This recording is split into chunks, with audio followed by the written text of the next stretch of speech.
और जोहार आदाब सत श्री अकाल। एग्जाम फाइटर नंबर 1 पे आप सभी का हार्दिक स्वागत है। बिहार असिस्टेंट प्रोफेसर वैकेंसी के बारे में बात करेंगे, जहां पे आपको पता है कॉन्ट्रैक्ट में बड़ी भर्ती आई है और यहां पर जो सिलेक्शन होगा एपीआई बेस्ड होगा और 3687 पदों पर भर्ती आई है। बहुत सारे बच्चों का ये क्वेरीज रहा है, ये कॉल में उनका शिकायत रहा है। एपीआई मार्क्स में कैलकुलेशन में उनको दिक्कत हो रहा है और विशेषकर मैट्रिक और इंटर वाले में। तो आज हम समझाएंगे एपीआई मार्क्स को आप कैसे निकालिएगा और इसके साथ ही आपका कट ऑफ कितना जाएगा, है ना। अगर आपको सिलेक्शन लेना है, इंटरव्यू देना है, तो आपका कितना एपीआई कम से कम बनना चाहिए कि आपको इंटरव्यू तक जाने का मौका मिलेगा।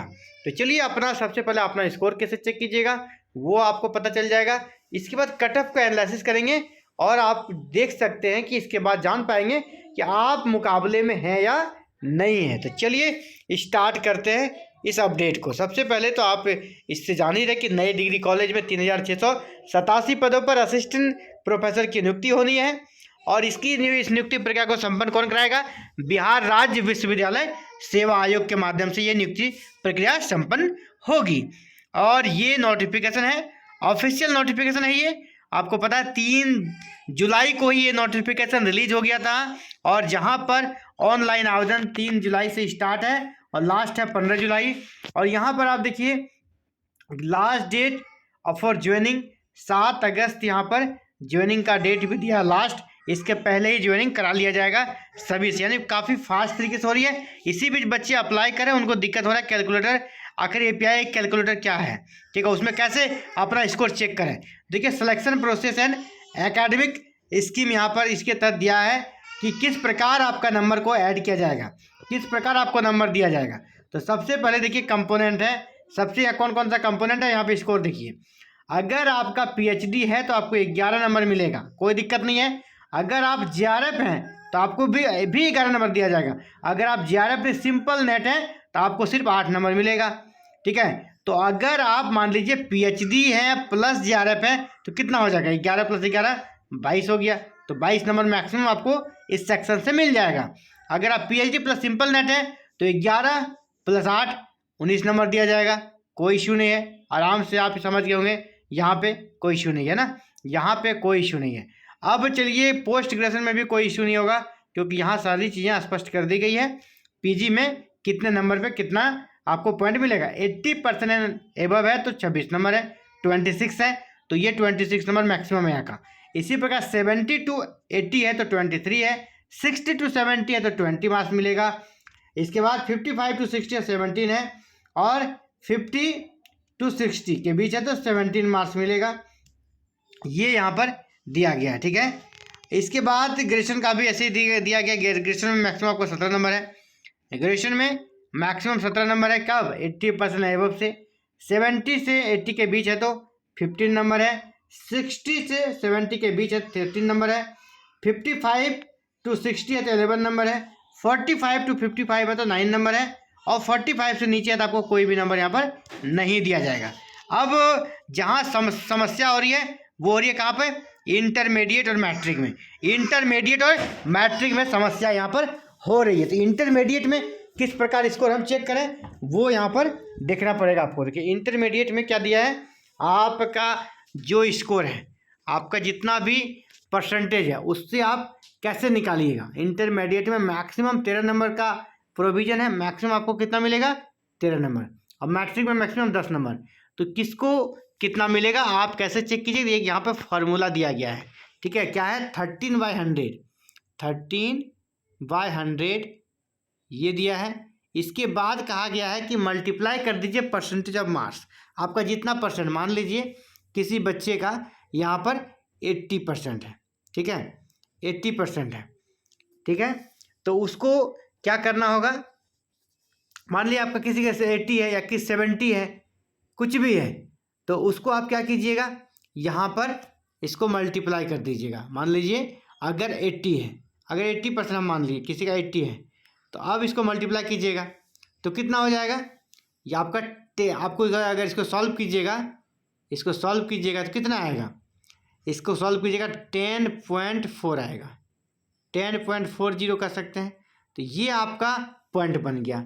अगर किसी बच्चे का 70% है, ठीक है, 70 है, तो यहाँ सेम फार्मूला 13/100 और गुना क्या कर देना है 70। अब 70 से इसको गुना कर दिए। अब इसको फिर हम लोग कटाएंगे, कितना हो जाएगा, इसको 9.1, अब सीधे सॉल्यूशन पे जाते हैं 9.10, तो इसको 9.10 मिल जाएगा किसमें, इंटरमीडिएट में। इसी प्रकार मैट्रिक में भी फार्मूला है, बस फार्मूला प्रोसेस वही, फार्मूला अलग है।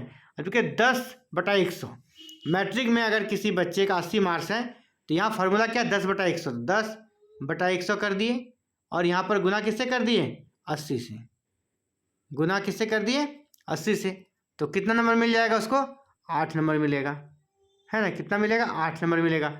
अगर 70 है तो 7 नंबर मिलेगा। यहाँ तो सॉल्यूशन बहुत आसान है, ठीक है, सॉल्यूशन भी आप बहुत आसानी से निकल जाएगा। तो ये एपीआई कैलकुलेटर है। उम्मीद करता हूँ आप एपीआई कैलकुलेटर के साथ अपना स्कोर चेक कर लेंगे। अब हमने जो प्रॉमिस किया आपसे कि कट ऑफ कितना जाएगा, ठीक है, कट ऑफ कितना जाएगा, एपीआई तो आपने देख लिया।